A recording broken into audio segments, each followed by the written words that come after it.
Hello everyone. आज के इस वीडियो में हम बात करेंगे बीए प्रोग्राम की हिंदी सेकंड सेमेस्टर की और डिसिप्लिन हिंदी की बात कर रहे हैं। यहाँ पे हम यूनिट जो हमारी तीसरी है इसका सेकंड चैप्टर हम करने वाले हैं आज, बीती विभावरी जागरी, जो कि जयशंकर प्रसाद के द्वारा रचित है।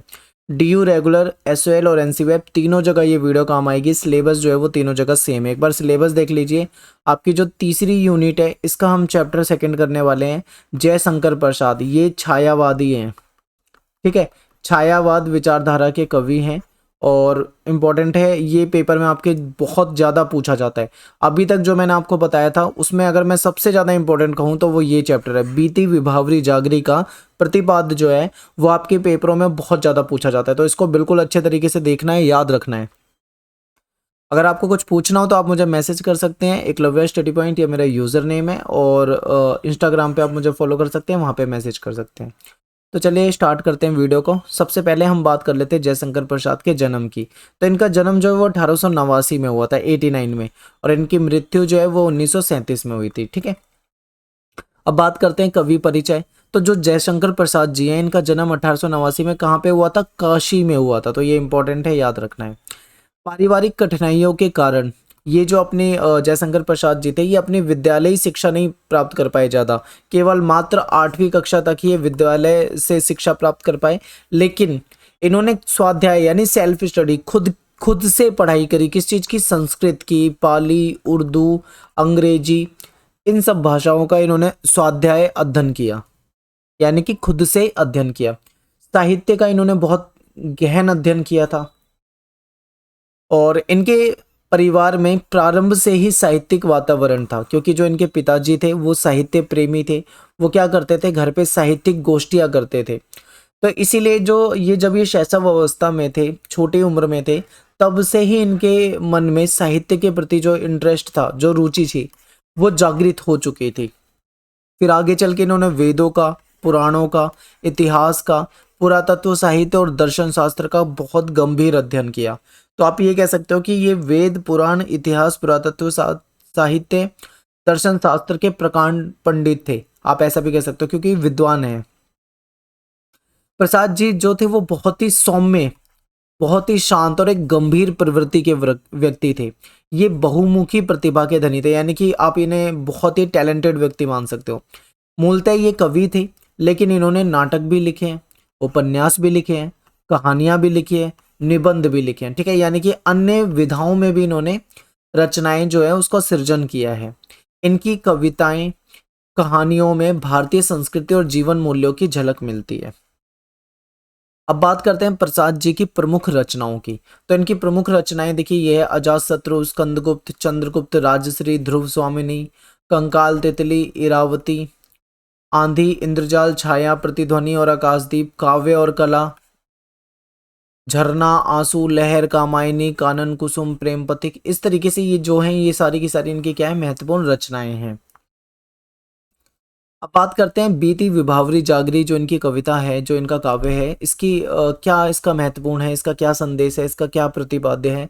और ये मैं आपको बता दूं, अभी तक का जो भी मैंने आपको कराया है उसमें ये सबसे ज़्यादा इंपॉर्टेंट है, मोस्ट इंपॉर्टेंट। पेपर में पूछा जाता है, सीधा यही क्वेश्चन आपसे पूछ लेंगे कि बताइए बीती विभावरी जागरी का प्रतिपाद्य क्या है।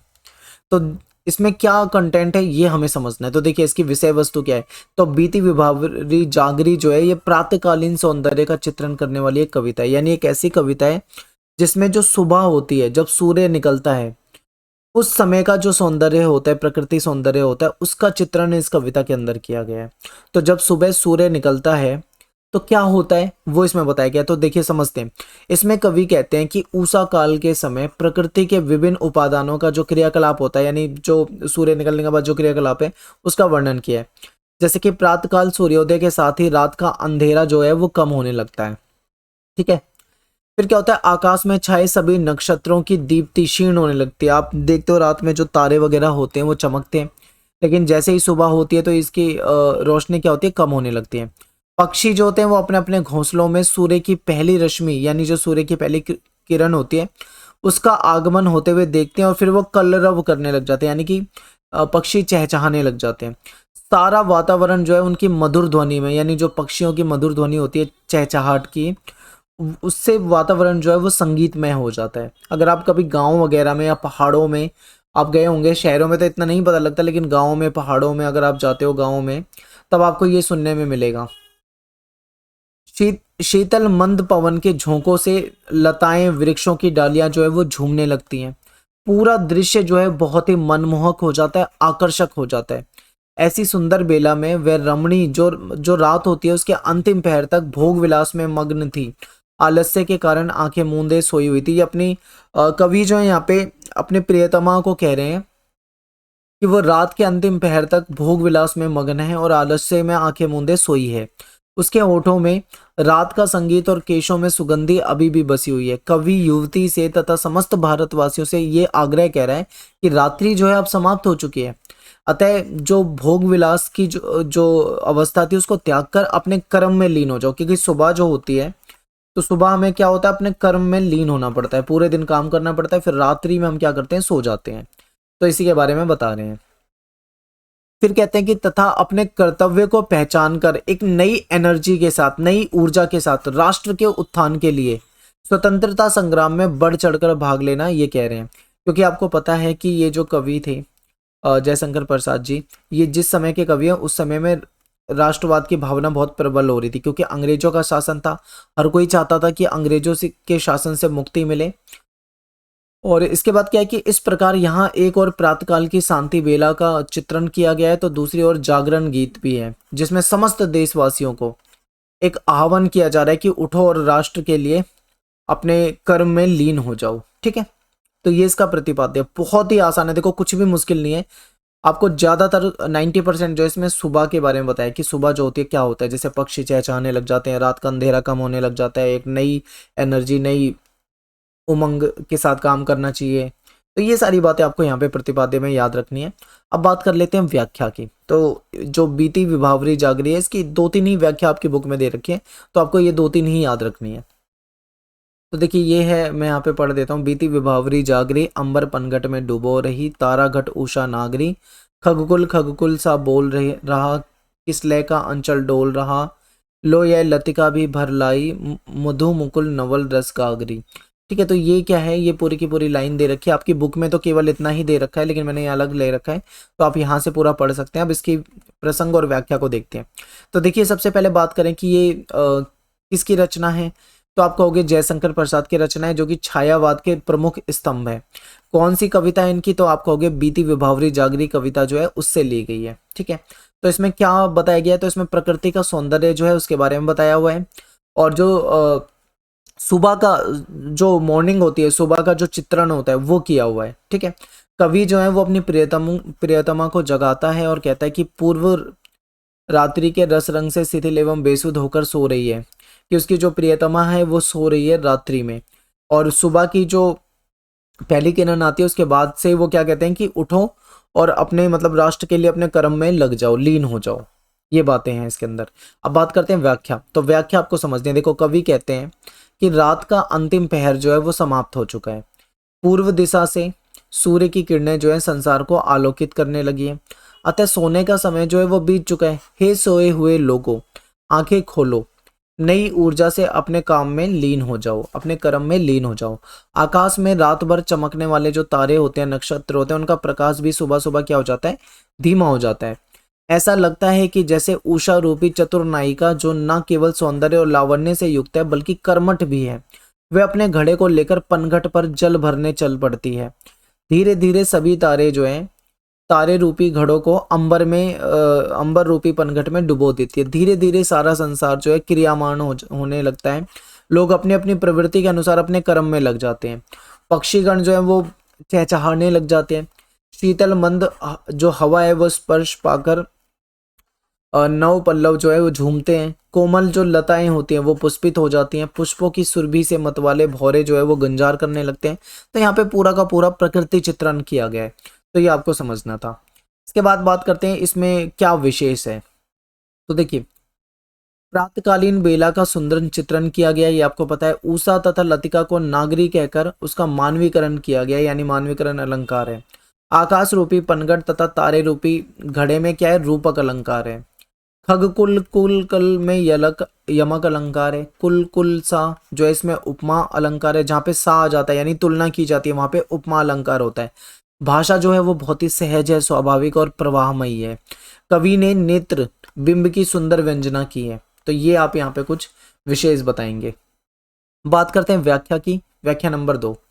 तो अंधेरों में राग अमंद पिए आंखों में भरे विहागरी, ये आपकी लाइन है, इसकी व्याख्या करनी है। तो ये किसकी रचना है? तो जयशंकर प्रसाद की है। कहाँ से ली गई है? तो बीती विभावरी जागरी जो इनकी कविता है उसमें ली गई है। तो इसमें क्या बताया गया है? तो देखिए इसमें बताया जा रहा है कि यहाँ नायिका रात्रि के क्रीड़ा विलास के कारण प्रातःकाल होने पर निद्रा में लीन है। दूसरी ओर भारतवासी जो हैं, पूरे देश के लोग जो हैं वो भोग विलास की निद्रा में बेसुध पड़े हैं और अपने देश और अपने कर्तव्य के प्रति उदासीन हैं। तो व्याख्या कहते हैं, देखिए ये कहते हैं कि रात भर क्रीड़ा में लीन रहने के कारण नायिका जो है वह आलस में सोई पड़ी है। उसके अधखुले होंठ जो हैं उसको देखकर लगता है कि वह रात्रि में गीत गाते गाते ही सो गई थी और अब भी वह राग उसके होंठ पर निरंतर चल रहे हैं। उसने केसों में, अपने बालों में जो इत्र लगाया था उसकी सुगंध के झोंके आसपास के वातावरण को महका रहे हैं। जो नायिका है उसके नेत्रों की अलसाई चितवन को देखकर लगता है कि वह अभी भी विलास के प्रतीक राग को अपने नेत्रों में बसाए हुए है, अर्थात भोग विलास के स्वप्न में लीन है। कुछ आलोचकों के अनुसार इस कविता में राष्ट्रीय पुनर्जागरण का संदेश भी दिया गया है। यहाँ कवि भारतवासियों को उद्बोधित कर रहा है, क्योंकि केवल ये नायिका की बात नहीं है, पूरे भारतवासियों यानी पूरे देश के लोगों को बात कर रहा है। निराशा जनित अंधकार दूर हो जाने पर उन्हें जागृत और सक्रिय हो जाना चाहिए, ये कहा जा रहा है।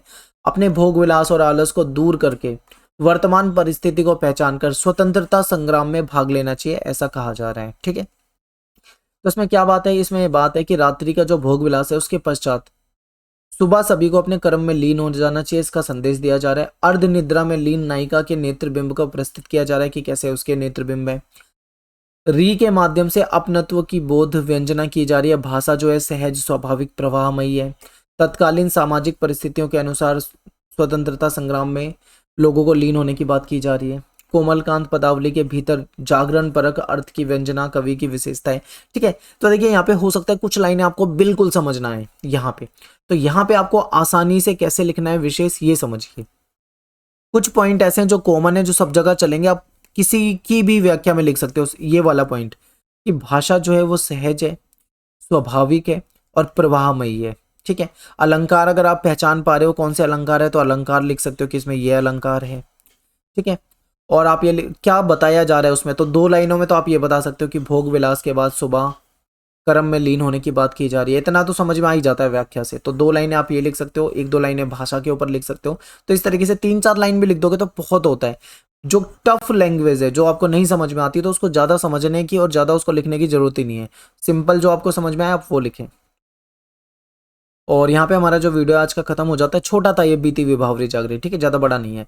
आप हमारे टेलीग्राम ग्रुप में जुड़ जाइए, एकलव्य स्नातक 1 इस नाम से हमारा टेलीग्राम ग्रुप है। लिंक आपको डिस्क्रिप्शन में दे दूंगा, वहाँ से भी आप डायरेक्ट ज्वाइन हो सकते हैं। वहाँ पे वीडियोज़ के लिंक वगैरह आपको आने वाले टाइम पे मिल जाया करेंगे। तो मिलते हैं आपसे नेक्स्ट वीडियो में। थैंक्स फॉर वॉचिंग सभी को। जय हिंद, जय भारत।